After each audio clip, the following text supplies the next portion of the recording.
ಮುಂದುವರಿಸ್ಕೊಂಡು ಹೋಗುವಂಥವ್ರು. ಅವರು ನಮ್ಮ ಮುಂದೆ ಇಲ್ಲ ಇರಬಹುದು, ಇಲ್ಲದೇ ಇದ್ದರೂ ಕೂಡ ಅವರು ನಮ್ಮ ಮುಂದೆ ಬದುಕಿದ್ದಾರೆ. ಈ ಸಂವಿಧಾನ ಎಲ್ಲಿವರೆಗೂ ಕೂಡ ಬದುಕಿರ್ತದೋ ಅಲ್ಲಿವರೆಗೂ ಬಾಬಾ ಸಾಹೇಬ್ ಅಂಬೇಡ್ಕರ್ ಬದುಕಿದ್ದಾರೆ ಅನ್ನೋದು ನಾವ್ಯಾರು ಕೂಡ ಮರೆಯಕ್ಕಾಗಲ್ಲ. ನಮ್ಮ ಹಿಂಸಮ್ಮನವರು ಹೇಳ್ತಾ ಇದ್ರು, ಬಾಬಾ ಸಾಹೇಬ್ ಅಂಬೇಡ್ಕರ್ ಅವರು ಸಂವಿಧಾನ ಕೊಡುತ್ತ ಸಂದರ್ಭದಲ್ಲಿ ಎಲ್ಲ ಹೌದು, ಬುದ್ಧರು ನಮ್ಮ ಮುಂದೆ ಇಲ್ಲ, ಮತ್ತೆ ಬಸವಣ್ಣವರು ನಮ್ಮ ಮುಂದೆ ಇಲ್ಲ. ಆದರೆ ಬಸವಣ್ಣ ಬುದ್ಧರು ಇಲ್ಲದೇ ಇರುವಾಗ ಅಂಬೇಡ್ಕರ್ ಇದ್ರು. ಅಂಬೇಡ್ಕರ್ ಅವರು ಅವರ ತತ್ವವನ್ನು ಅಳವಡಿಸಿಕೊಂಡು ಎಲ್ಲ ಜಾತಿ ಧರ್ಮಗಳಿಗೆ ಸಂವಿಧಾನದಲ್ಲಿ ಅವಕಾಶ ಮಾಡಿಕೊಟ್ರು. ಎಲ್ಲ ಜಾತಿ ಧರ್ಮಗಳು ಕೂಡ ಅವಕಾಶ ಇದೆ. ಬಾಬಾ ಸಾಹೇಬ್ ಅಂಬೇಡ್ಕರ್ ಕೊಟ್ಟಿದ್ದ ಸಂವಿಧಾನ, ಆ ಸಂವಿಧಾನವನ್ನ ನಾವು ಗೌರವವಾಗಿ ಮಾತನಾಡಬೇಕು, ಗೌರವವಾಗಿ ಕಾಪಾಡ್ಕೋಬೇಕು. ನಮ್ಮ ಭಾರತ ದೇಶದ ಪ್ರಜೆಗಳ ಜವಾಬ್ದಾರಿ ಕೂಡ ಆಗಿದೆ ಅನ್ನೋದು ಕೂಡ ನಾವು ಯಾವುದೇ ಜನಪ್ರತಿನಿಧಿ ಎಲ್ಲೋ ಒಂದು ಕಡೆ ಸಂವಿಧಾನ ವಿರುದ್ಧವಾಗಿ ಮಾತಾಡುವಂತಹ ಸಂದರ್ಭ ಬಂದಾಗ ನಾವೆಲ್ಲರೂ ಕೂಡ ಯೋಚನೆ ಮಾಡಬೇಕಾಗ್ತದೆ.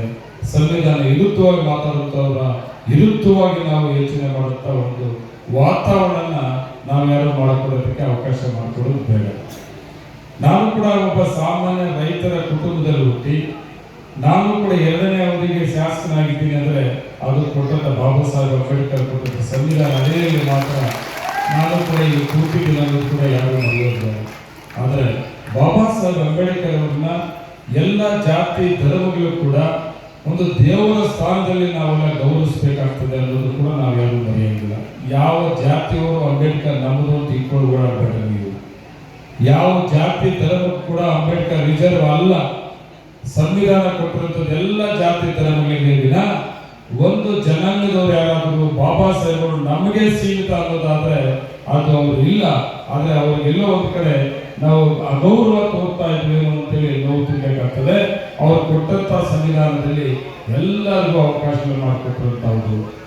ಅಂಬೇಡ್ಕರ್ ಅವರು ಸಂವಿಧಾನ ಕೊಟ್ಟರು ಕೂಡ ಆ ಸಂವಿಧಾನದಲ್ಲಿ ಏನೇನು ಅವಕಾಶಗಳು ಯಾರ್ಯಾರಕ್ಕೆ ತಲುಪಬೇಕೋ ಅದು ತಲುಪೋದು ತುಂಬಾ ಲೇಟ್ ಕೂಡ ಆಯಿತು.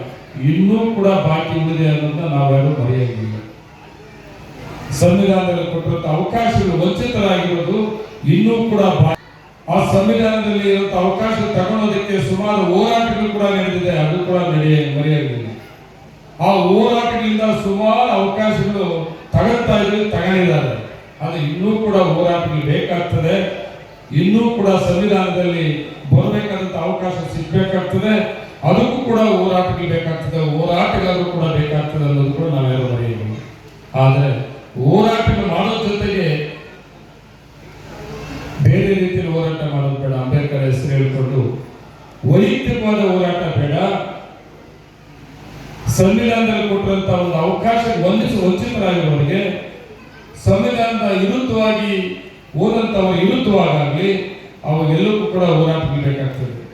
ನಾನು ನೋಡ್ತಾ ಇದ್ದೀನಿ, ಬಾಬಾ ಸಾಹೇಬ್ ಅಂಬೇಡ್ಕರ್ ಕೊಟ್ಟಂತ ಸಂವಿಧಾನವನ್ನ ಯಾವ ರೀತಿ ನಾವು ಸದುಪಯೋಗ ಪಡ್ಕೊಳ್ತಾ ಇದೀವಿ, ಅದರಿಂದ ಏನೇನು ಅನುಕೂಲ ಆಗ್ತಾ ಇದೆ ಅನ್ನೋದು ಕೂಡ ನಾನು ಕೂಡ ನೋಡ್ತಾ ಇದ್ದೀನಿ. ನಾವೆಲ್ಲರೂ ಕೂಡ ತುಂಬಾ ಗೌರವವಾಗಿ ಕಾಪಾಡಿಕೊಳ್ಳುವಂತ ಕೆಲಸ ನಾವು ಮಾಡಬೇಕಾಗ್ತದೆ. ಈ ತಿರುಗಿ ನೋಡ್ತಾ ಇದೀವಿ ಹೊಸದಾಗಿ